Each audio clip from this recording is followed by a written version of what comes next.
जय श्री राधे कृष्णा। भगवान शिव को प्रिय इस श्रावण मास में हम श्रवण कर रहे हैं भगवान शिव के 12 ज्योतिर्लिंगों की कथा। हे शिव, जो यक्ष का रूप धारण किए हुए हैं, जटा धारण किए हुए हैं, जिन्होंने हाथ में पिनाक अस्त्र धारण किया है, जो सनातन दिव्य और दिगंबर हैं, ऐसे भगवान शिव को मेरा बारंबार प्रणाम है। तो हम श्रवण कर रहे हैं भगवान शिव के 12 ज्योतिर्लिंगों की कथा।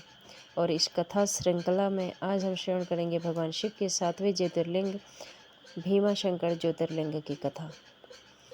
यह शिवलिंग सह्याद्री की पर्वतमाला में स्थित है, भक्ति और आस्था का प्रतीक है। यह मंदिर प्रकृति की अद्भुत सौंदर्य को बिखेरता है। प्रकृति की सुरम्य गोद में बसा हुआ यह मंदिर भगवान शिव के 7वें ज्योतिर्लिंग के रूप में प्रख्यात है। इस ज्योतिर्लिंग की प्राकट्य की कथा शिव पुराण से प्राप्त होती है। तो आइए श्रवण करते हैं इन 12 ज्योतिर्लिंगों में से भगवान शिव के 7वें ज्योतिर्लिंग भीमाशंकर ज्योतिर्लिंग की कथा। एक बार भीम नाम का एक विशालकाय राक्षस था, जो कि इन्हीं पहाड़ियों में एक गुफा में अपनी माता के साथ रहा करता था।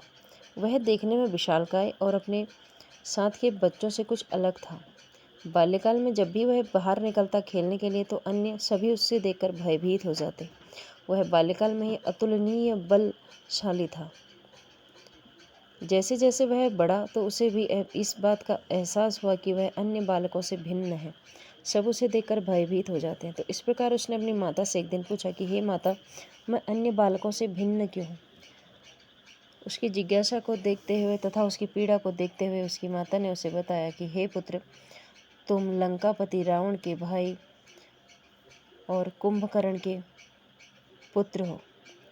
तुम्हारे पिता कुंभकर्ण को सूर्यदेव से वरदान के कारण वह अपने आप में ही विशालकाय थे और तुम उन्हीं पर गए हो। इस प्रकार उसकी जिज्ञासा और बढ़ने लगी और उसने अपने पिता के बारे में और जानने की इच्छा से अपनी माता से कहा कि हे माता, मेरे पिता कहाँ हैं? मुझे उनके विषय में और जानना है। मुझे अपने पिता के पास जाना है। तो इस प्रकार उसकी माता ने उसे कहा कि एक बार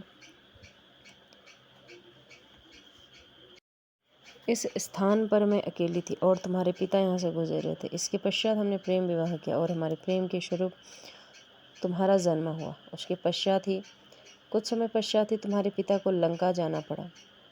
लंका से तुम्हारे पिता के लिए संदेश आ गया था, क्योंकि तुम्हारे पिता के बड़े भाई रावण ने राम की पत्नी सीता का अपहरण कर लिया था और एक भयंकर युद्ध हुआ, जिसमें लंकापति रावण चाहते थे कि तुम्हारे पिता उनकी ओर से राम से युद्ध करें। राम कोई मानव नहीं, अपितु दैवीय शक्ति थी। इस प्रकार तुम्हारे पिता को यह वरदान था कि वह ब्रह्मा जी से यह वरदान प्राप्त था कि वह ज़्यादातर समय सोए ही रहेंगे। तो इस प्रकार तुम्हारे पिता ने राम से जब युद्ध किया, तो उन्हें राम के हाथों वीर गति प्राप्त हुई और कुछ समय पश्चात रावण भी मारा गया। और इस समय लंका का राज्य उनके भाई विभीषण के हाथों में है और हमारे हिस्से में यह जंगल में रहना ही आया है। इस प्रकार उसकी जिज्ञासा और राम के प्रति उसका क्रोध जाग उठा।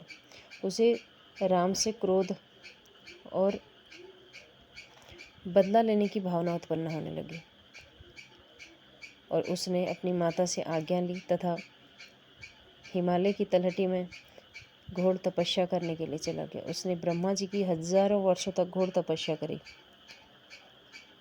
उसका निश्चय अडिग था, उसे कुछ भी उसके निश्चय से, उसके मार्ग से भटका नहीं सकता था। इस प्रकार उसकी तपस्या को देखकर ब्रह्मा जी को प्रसन्न होना ही पड़ा और ब्रह्मा जी जैसे ही प्रकट हुए, तो वह भी दोनों हाथ फैलाकर अपनी वरदान की मांग के साथ खड़ा था और उसने ब्रह्मा जी से वरदान मांगा कि उसके पास असीमित संपत्ति और अतुलनीय बल हो।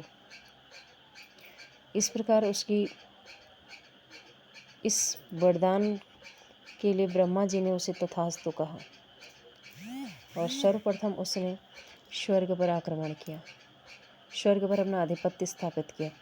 अब चारों ओर हाहाकार था।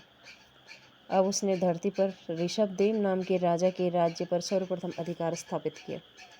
और ऋषभदेव और उनकी पत्नी को बंदी गृह में डालकर बंदी बना लिया। अब वह मदमस्त हाथी अपने घमंड में चूर था। उसे कुछ समझ नहीं आया, उसे कुछ और दिखाई नहीं दे रहा था। राजा ऋषभदेव और उनकी पत्नी भगवान शिव के अनन्य भक्त थी। वहीं बंदीगृह में ही उन्होंने एक पार्थिव शिवलिंग की स्थापना कर अपने नित्य पूजा पाठ किया करते। जो वह अपने महल में करते वही पूजा पाठ उन्होंने छोड़ा नहीं, उनका निश्चय अडिग था। तो इस प्रकार जब भीम नामक राक्षस को जब यह बात पता चली तो वह कैसे बर्दाश्त कर सकता था कि उसके राज्य में कोई भगवान शिव की आराधना करे। तो वह उसी बंदी गृह में गया और उसने अपने घमंड में चूर होकर सारी हदें पार कर दी। उसने अपने पैरों से उस पार्थिव शिवलिंग पर एक लात मारी, जिसके 2 हिस्से हो गए, जिसमें भगवान शिव की आराधना राजा ऋषभदेव और उनकी पत्नी करते थे। उसी समय भयंकर गर्जना के साथ बिजली गड़की और उसी शिवलिंग में से भगवान शिव अवतरित हुए। उन्हें अपने सामने देखकर भी भीम को तनिक भी होश या पश्चाताप नहीं हुआ और उसने भगवान शिव से युद्ध करना प्रारंभ कर दिया। और भगवान शिव और उसके मध्य जब युद्ध हुआ तो भगवान शिव ने उसकी छाती में अपना त्रिशूल घोंपकर उसकी शिव के हाथों मृत्यु होने के कारण वह मोक्ष को प्राप्त हुआ। तो इस प्रकार उस शिवलिंग के 2 हिस्से हुए, नीचे माता गौरा तथा ऊपरी हिस्सा भगवान शिव। तो इस प्रकार उसे अर्धनारीश्वर शिवलिंग के रूप में भी पूजा जाता है और वही शिवलिंग आज भीमा शंकर ज्योतिर्लिंग के नाम से विख्यात है।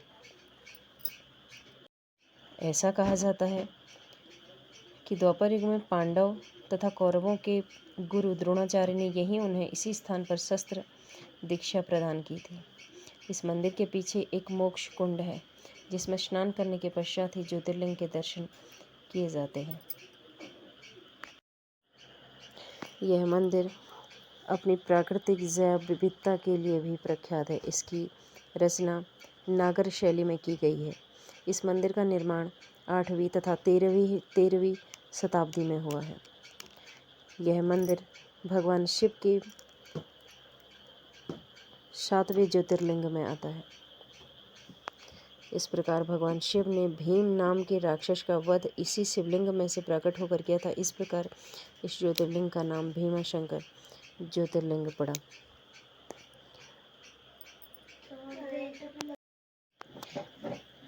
यह मंदिर प्रकृति की सुरम्य गोद में बसा हुआ है।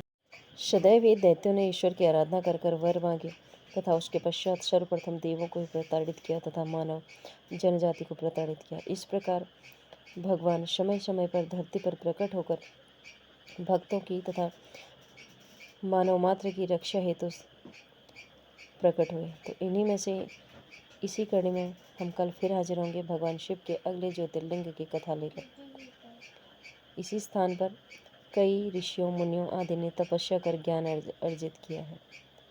तो इसी श्रृंखला में हम अगले ज्योतिर्लिंग में फिर हाजिर होंगे। तब तक आप दर्शन कीजिए, शेयर कीजिए और इस सनातन वैदिक परंपरा को आगे बढ़ाते हुए अपने परिवार के साथ कथाओं का श्रवण कीजिए, आनंद लीजिए और इस पवित्र श्रावण मास में भगवान शिव की आराधना कीजिए